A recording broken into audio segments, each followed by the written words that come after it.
Do you know who you really are? That's a great question. We all think we know who we are, but at the end of the day, if we have an opportunity, sometimes we're willing to put aside some values for um, a quick reward. Sometimes we get influenced by people around us.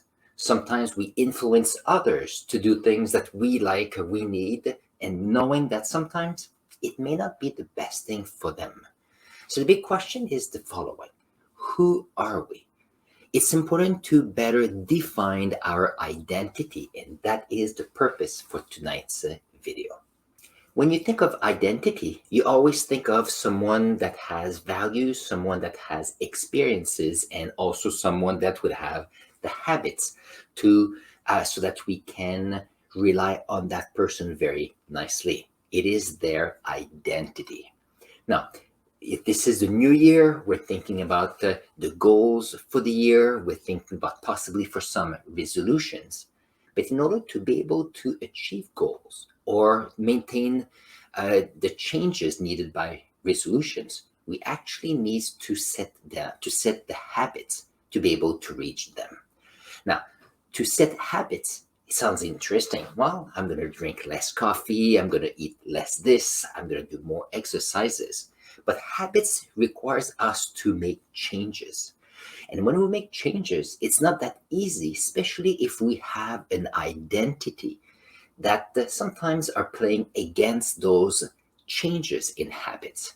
So tonight we're going to talk about habits and identity and how they are interrelated.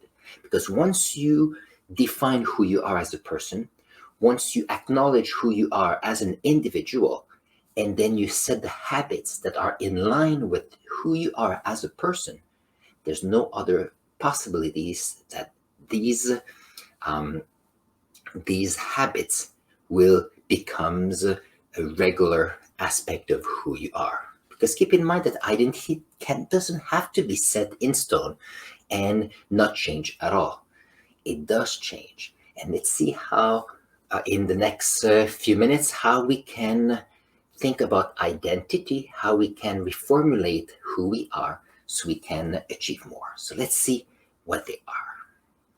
When you think of identity, you have to think of your upbringing all the time when you were younger, all the way to your teenage years and become a young adults. Here, your family are people that took care of you.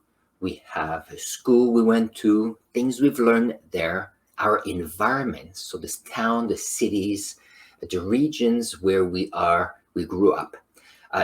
Were we in a city? Were we in more of a rural areas?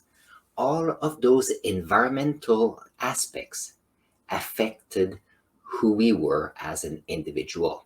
And that's beauty, because we grew up, and as part of growing up, we are experiencing what is around us. We are measuring our experiences with who we are as individuals. Also thinking of the values that are given to us. And then we decide, is it something that we want to change in ourselves so that we can evolve our identity, or our values are set and you believe that this is the best identity you can have? And this is important because too often we say, well, so let's see. I remember talking to someone in the school system saying that if you want to help someone, a young person, it's always easier to help them before grade 8 or before they are, so let's say 15, 13, 14 or 15. Because after that time, their identity is set or is more stable for that individual. So if you want to improve, you want to change that identity, it's much harder. Now, it doesn't mean that it cannot change, because keep in mind that, and that brings me to my second point, is that an identity can evolve depending on our experiences and the lessons we've learned through these experiences. Because all of us go through life, meeting different people, going to different places, meeting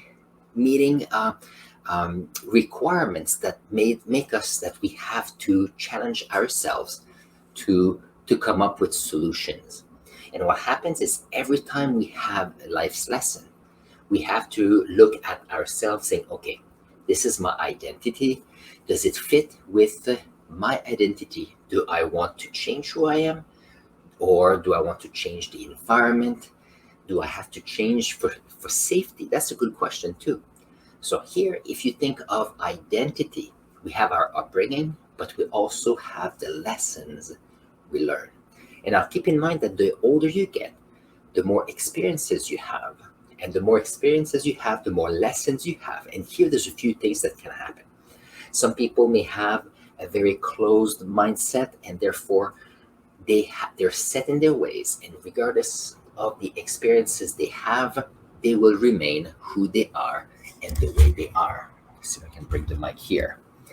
Other people, they may be a bit more open-minded. So every time they go through life, they learn the new lessons and they evolve. And they, at that point, redefine their identity. Now, we have to be careful because some people can say, well, I went through these experiences and I learned that. We have to make sure that the lessons that we learn based on our experiences, we are coming up with the best lessons they can be. Because I was listening to a podcast, and it's a Tim Ferriss podcast, and there was James Clear, the author of Atomic Habits, that was being interviewed. And he was talking about the fact that life is full of problems and issues. And as you go through, you have your experiences, you have your lessons, and then you build your habits. You build who you are based on the interpretation you have of your environment. That's interesting because everybody sees a situation differently. So that means that if we're not careful, our decision on how to deal with a situation may be one way for some and a different way for others. For two people, it could be both positive, but sometimes it could have a positive, long-term positive effect. For others, it could be negative effect or not long-term negative effect. So the idea is, how can you go through life and learning the lessons that you ought to learn, but also finding ways, finding the resources, talking to the right people. Some of you may need a counselor, some of you may need mentors. They help you, guide you through the lessons of life so that you can take what's best for you to grow as an individual and let aside what is not. And that's part of experience. My third point is about habits. Sometimes we have the expression where if you have an egg and a chicken, which one came first? Well, sometimes if someone has some habits that are set at a certain age based on the experiences of people around them, what happens is habits creates the personality of that individual. So for example, if you take people playing sports when they're young people and teenagers, or you have people that do dance, for example, some people that would be that travel from the young age, their experiences or the habits of going through life are different than others. So your habits define who you are as an individual. But the same way that your identity can affect the habits you have. Some of us sometimes, like on weekends, sometimes I take my phone and I flip through a few apps and a few hours goes by. That's a habit I have. Is that the best habit? No. But I do enjoy that. So that's a solution where I say, well, I'm a bit tired, and therefore that rests me. But other people will do different activities. Some people will go for a walk outside. Some people will go and call friends. So they'll have a chat or they go for a coffee. So there's different way of approaching a situation where if you're tired, what could you do? For the same way, if someone says, oh, I'm hungry, there's different things we can do. Some people say, well, let's see if I can eat something great and nutritious. And other people say, well, I'm going to get a snack and a coffee, and that's good enough. There's a big difference there. Some people may say, well, I have sometimes Some people will say, well, with time, what I could do is I could rest on the couch. Other people say, well, I'm going to make a few phone calls for my company. Other people will say, well, let's see if I can be active and go for a walk or go to the gym. Every time we are faced with a situation, our habits makes it that our life can be different. Now, those habits, when you compound them over the years, over the weeks, what happens is that it changes who you are. Because if you look at individuals that go to the gym several times a week, the way they stand, the way they are, they project themselves is quite different. That's someone that is different, doesn't take care of their health as much, and are not as active. There's a difference there. So you have to keep in mind that habits can help you define your identity, the same way that an identity can help define the habits. Now, what is interesting is it's the beginning of the year, and I was thinking, okay, let's see if I can change a few things in my life to make it better. Now, there's a few things to keep in mind. One could say, well, I'm going to have this resolution and this goal, and this is what I want to do, hoping that I'm going to achieve what I want. But that will be creating a lot of changes in my daily routines, and therefore it may be in some ways opposite to some of my current habits that define who I am at this time. So this it's interesting because in the last couple of days in different places I've heard the word identity, and that's when I realized that if you are defining your identity, you know that, okay, well, a person like me, the type of person I want to be, is active and goes for a walk every day.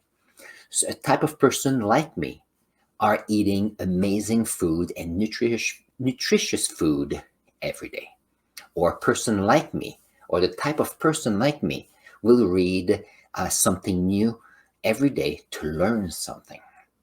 So what happens is that you are taking your identity to help with your habits.